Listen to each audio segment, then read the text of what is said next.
संजीव अपने दोस्तों राघव और प्रतीक के साथ बियर बार में बैठकर बियर पी रहा था। संजीव आज बहुत खुश लग रहा था। अरे यार, आज की पार्टी में तो मजा आ गया। तुम दोनों दोस्तों के साथ तो मेरी जिंदगी इतनी अच्छी है कि क्या बताऊं कितनी अच्छी है। अरे भाई, अब दोस्ती की है तो जीना मरना सब साथ में। हाँ अरे यार सुनो, जल्दी से एक बियर और ऑर्डर करते हैं ना, एक आखिरी, और उसके बाद ये जश्न यहीं खत्म हो जाएगा। अरे हाँ, क्यों नहीं। वेटर, जल्दी से 2 बियर की बोतल लेकर आओ। आज मेरे दोस्तों को जश्न मनाना है, क्यों?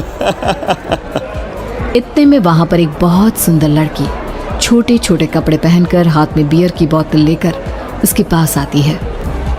ये लीजिए, आपने बियर ऑर्डर की थी ना, मैं लेकर आ गई। क्या बात है यार, इस बार की वेटर तो बड़ी सुंदर है। अब बियर लेकर आई हो तो अपने हाथों से ही पिला दो ना। हाँ, क्यों नहीं, जैसा आप बोलोगे मैं वैसा ही करूँगी। क्या बात है यार, अब तो लगता है रोज यहीं आना पड़ेगा। उसके बाद वो लड़की उन तीनों को बियर सर्व कर देती है। पार्टी करने के बाद वो तीनों अपने अपने घर जाते हैं। प्रतीक, संजीव और राघव को उनके घर छोड़कर जैसे ही अकेला अपनी कार में आकर बैठता है तो अचानक उसे एहसास होता है जैसे उसकी कार की पीछे वाली सीट पर कोई बैठा हुआ है।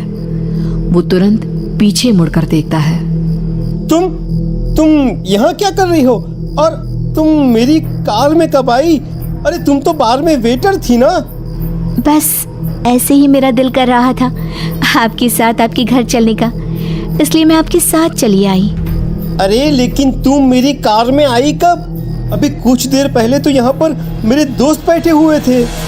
प्रतीक के इतना बोलते ही उस लड़के का चेहरा खतरनाक तरीके से बदल जाता है।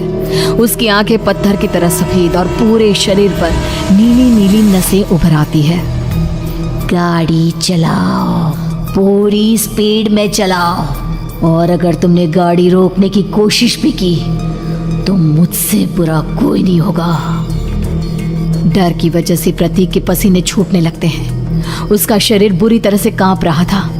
प्रतीक बिना कुछ सोचे समझे कार को फुल स्पीड से चलाना शुरू करता है। चलते चलते वो शहर से दूर एक पहाड़ी पर पहुंच जाता है और सामने अब सिर्फ पहाड़ी का किनारा दिख रहा है, जिसे देख प्रतीक घबराकर अचानक से कार को ब्रेक लगाता है। देखो, मुझे छोड़ दो मुझे। अगर मैंने गाड़ी जरा सी भी आगे बढ़ाई तो हम दोनों नीचे गिरकर मर जाएंगे। ये तो तुम्हें पहले सोचना चाहिए था ना। अब कुछ नहीं हो सकता।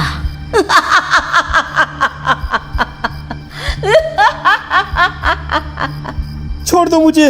नहीं, प्लीज मुझे छोड़ दो। प्लीज मुझे जाने दो। छोड़ दो मुझे। गाड़ी आगे बढ़ाओ। और तभी अचानक से बिना प्रतीक के स्टार्ट किए उनकी कार आगे बढ़ती है और गहरी खाई में गिर जाती है। उसके चीखने की आवाज एक चारों तरफ सुनाई देती है।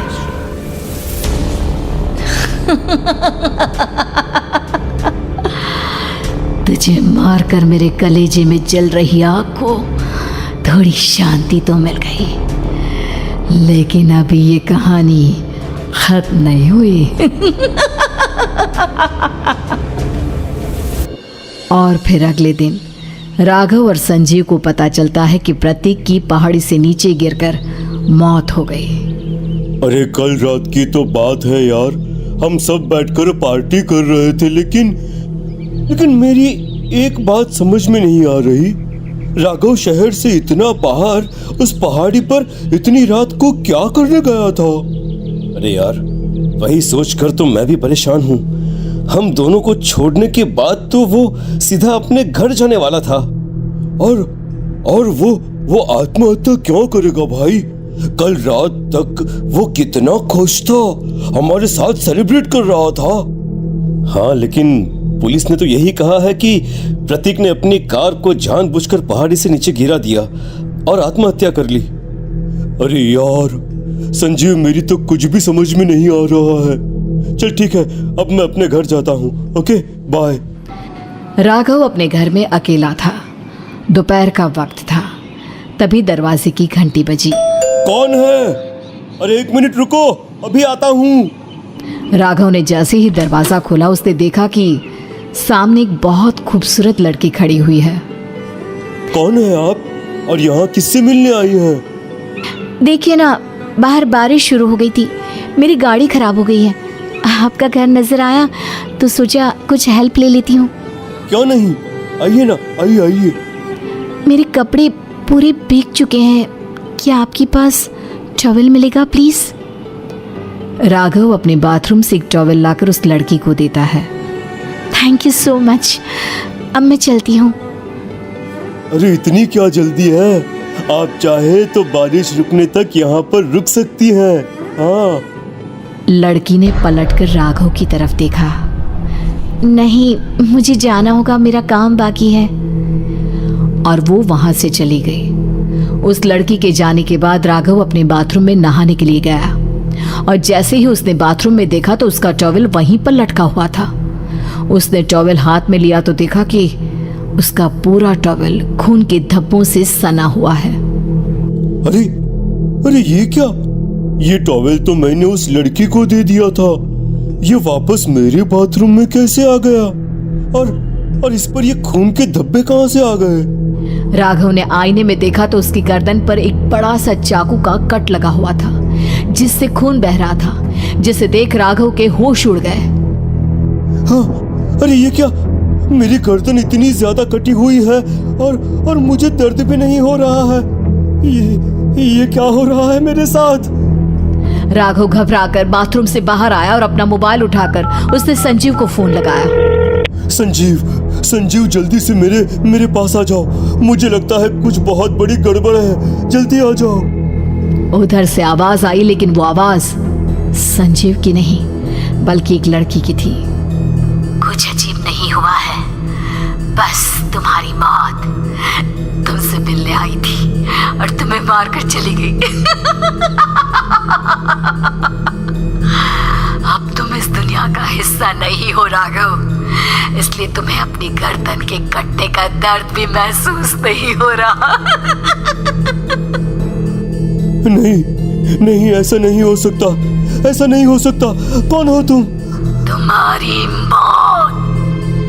अब संजीव के पास खबर पहुंचती है कि राघव ने अपने ही घर में चाकू से गर्दन काटकर आत्महत्या कर ली। ये सुनने के बाद संजीव के होश उड़ गए। वो पसीने से तरबतर हो गया और एक अनजाना डर अब उसके दिल को सताने लगा। संजीव के साथ ही उसका एक छोटा भाई राजीव भी रहा करता था। अपने भाई को इस तरह परेशान देखकर राजीव उसके पास आया। अरे भैया, क्या हुआ भैया? आप इतने घबराए हुए क्यों लग रहे हैं? प्रतीक और राघव की मौत, मेरा मतलब मेरी कुछ समझ में नहीं आ रहा भाई। अचानक से मेरे दोनों दोस्तों ने आत्महत्या क्यों कर ली? अरे वो तो मेरी भी समझ में नहीं आ रहा है भैया। हाँ, हो सकता है कि कोई परेशानी होगी और इसीलिए उन्होंने ऐसा किया होगा। हाँ, लेकिन दोनों की जिंदगी में एक साथ परेशानी और दोनों का इतनी खतरनाक तरीके से आत्महत्या करना, कहीं ऐसा तो नहीं मैं भी मर जाऊंगा? अरे आप ऐसी बातें क्यों कर रहे हैं भैया? वैसे ही मैं इतना परेशान हूँ। जब से अंजलि ने मेरा साथ छोड़ा है तब से सब कुछ बहुत अजीब सा हो गया है। रोज रात को डरावने सपने आते हैं। ऐसा लगता है जैसे अंजलि बार बार मेरे सपनों में आकर मुझे डराने की कोशिश करती है। अंजलि का नाम सुनते ही संजीव की आंखें फट गई और उसके गले में आवाज अटक गई। उसके चेहरे पर घबराहट साफ नजर आ रही थी। कौन थी वो लड़की जिसने प्रतीक और राघव को आत्महत्या की आड़ में मौत के घाट उतार दिया? और कौन थी अंजलि जो बार बार राजीव के सपनों में आकर उसे डरा रही थी? अंजलि का नाम सुनकर संजीव इतना घबरा क्यों गया? इन सवालों के जवाब जानने के लिए देखिए इस